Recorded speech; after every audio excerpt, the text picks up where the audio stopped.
కాంగ్రెస్ ఇచ్చిన BC declaration కు బ్రేకులు పడనుంది. స్థానిక సంస్థల ఎన్నికల్లో బీసీ రిజర్వేషన్లు 23 నుంచి 42% పెంచుతామన్న హామీకి మంగళం పాడుతోంది.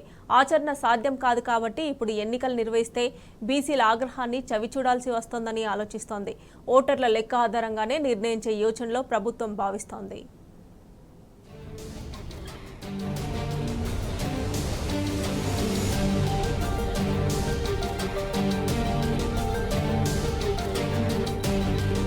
మరో హామీకి కాంగ్రెస్ ప్రభుత్వం మంగళం పాడినట్లే కనిపిస్తోంది.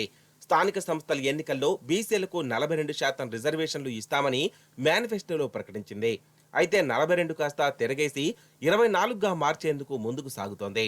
రాష్ట్రంలో స్థానిక సంస్థల్లో బీసీ కులగణన చేసి జనాభా శాతాన్ని తేల్చి వారికి 42% రిజర్వేషన్లు కల్పిస్తామని మేనిఫెస్టోలో ప్రకటించింది.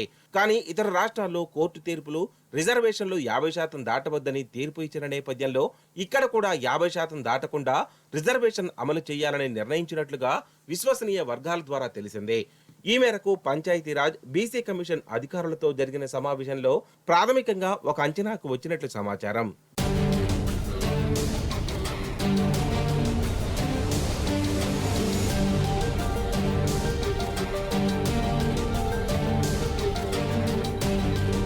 బీహార్ సహా పలు రాష్ట్రాల్లో కులగణన చేసి బీసీలకు రిజర్వేషన్లు పెంచినా కోర్టులు ఆ రిజర్వేషన్లను కొట్టివేశాయి.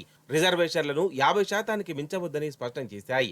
రాజ్యాంగం ప్రకారం 50% రిజర్వేషన్లు దాటవద్దని సుప్రీంకోర్టు కూడా తీర్పు ఇచ్చినందుకు బీసీలకు 24% కంటే ఎక్కువ సాధ్యం కాదని ప్రాథమికంగా ఒక నిర్ణయానికి వచ్చారు. స్థానిక సంస్థల్లో ఎస్సీ, ఎస్టీ, బీసీ రిజర్వేషన్లను ఓటరు జాబితా ప్రకారం తేల్చాలని ప్రాథమికంగా ఒక అవగాహనకు ప్రభుత్వం వచ్చినట్లు సమాచారం. దీనిపై త్వరలోనే అధికారికంగా నిర్ణయం తీసుకొని రిజర్వేషన్లను ఖరారు చేయనుంది.